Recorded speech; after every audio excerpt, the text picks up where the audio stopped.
Magandang araw, ito po ang hagdanan papunta rito sa second floor unit.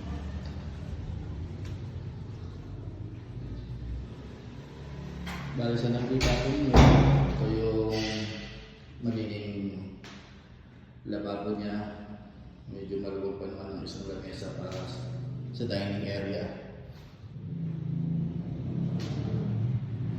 At ito yung pwedeng gawing isang bedroom. Naka-sliding na siya.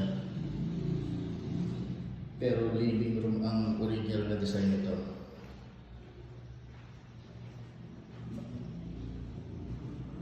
Yan po. May nakabang na saksakan para sa aircon. At big window tinted.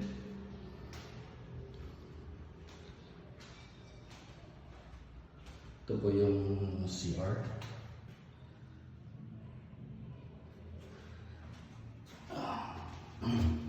Yan po, shower head.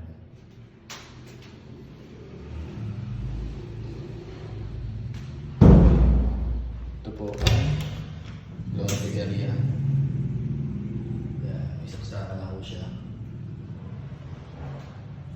Well ventilated and may natural light dahil sa glass niya sa ibabaw.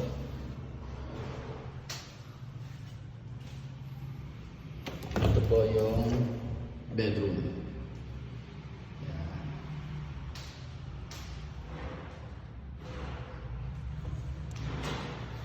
Tinted na rin siya.